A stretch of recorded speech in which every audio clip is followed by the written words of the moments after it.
As far as developing my birth plan with my physician, Dr. Raven, this was my first child, so I didn't know where to start. But of course, I Googled things and I would ask her about them as far as what I should be putting into my birth plan. I would say that the birth of my child did not go to plan.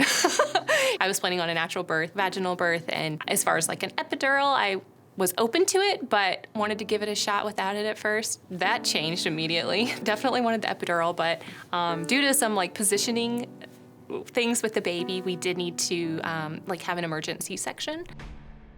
I went in the day before he was born to have an induction, and at that point he was face up, and so they had to do manual maneuvering of him to reposition him. Unfortunately, he did not want to be repositioned, and he would just flip back face up. He also wasn't descending properly, so we did have to change our birth plan at that point.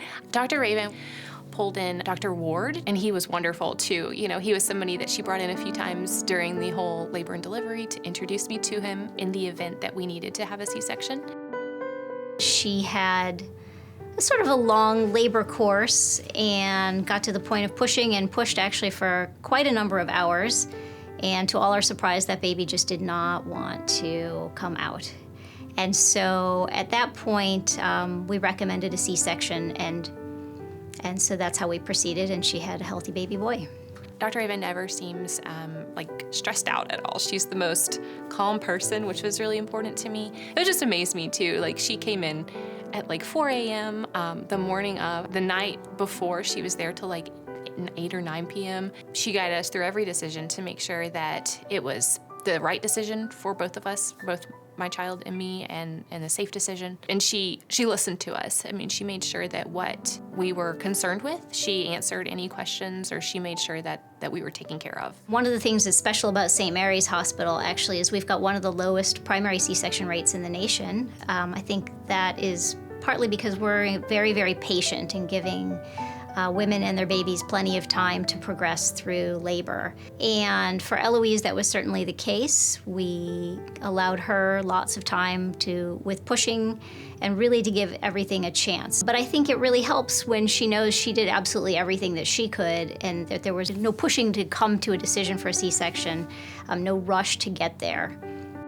At St. Mary's, I felt like I was in such good hands with every attending, from Dr. Raven to Dr. Ward to the residents that were there. Everyone took such good care of me and came in during the night. You have so much more staff, I think, when you are part of an academic facility, that I personally at least felt very taken care of. You know, I never felt worried that they were making the wrong decisions or maybe weren't paying attention at all. It was quite the opposite.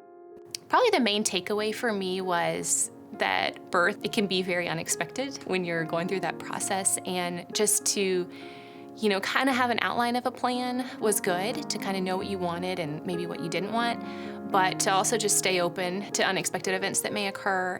And Dr. Raven, we kind of talked about that openly, and we're on the same page about that. And also, I just wanted to definitely do what was safest for the baby and for me, and kind of defer to her decisions during birth, you know, no matter what came up.